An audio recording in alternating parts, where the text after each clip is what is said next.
அவர் என் பேர் சொல்லி கூப்பிட்டாருன்னா அது நைட்டு எனக்கு தூக்கம் வராது. சார் என் பேர் சொல்லிட்டாரு.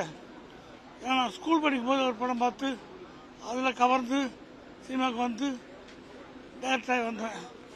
என்னை தட்டி கொடுத்து அது நல்லா பண்ணிக்கிறா, சூப்பராக நம்மலாம் அவர் சந்தோஷமாக இருக்கும். இந்த அற்புதமான இதயம் நம்ம விட்டு போகுது. அவர் கற்றுக் கொடுத்த பாடம் நினைவு அவருடைய ஆசீர்வாதத்தோட வாழ்வோம். அவர் ஆத்மா சாந்தியடைய இறைவன் நன்றி. தமிழ் சினிமாவை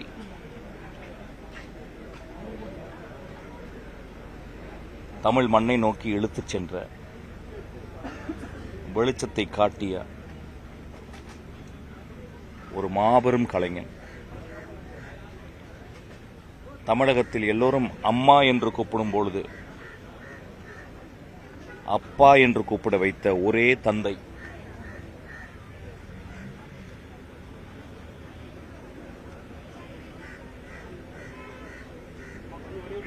தமிழ் சினிமாவை உலக அரங்கத்தில் தமிழனுடைய இதயத்தையும் அன்பையும் நேசிப்பையும் வெளிக்காட்டியவர் எங்கள் அன்பு தந்தை திரு பாரதி ராஜா அவர்கள்.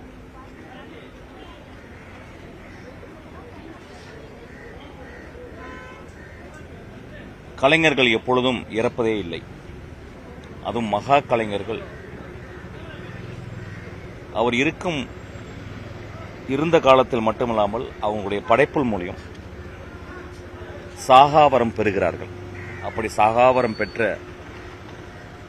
எனது தந்தை பாரதராஜா இன்று அமைதியாக ஒரு பெட்டிக்குள் அடங்கி இருக்கிறார். ஒரு பெரிய ஆலமரம் அமைதியாகி படுத்திருக்கிறது. அந்த ஆலமரத்திலிருந்து வந்த விழுதுகளாக பாக்யராஜ், பார்த்திபன், என்னுடைய இயக்குனர், நாங்கள் எல்லோரும் அவர் அந்த மரத்தில் வந்த தொற்றிக்கொண்டு சினிமாவை கற்றுக்கொண்டு இன்று அவர் முன்னே நாங்கள் தலைவணங்கி அவர் கால் தொட்டு நாங்கள் நிற்கிறோம்.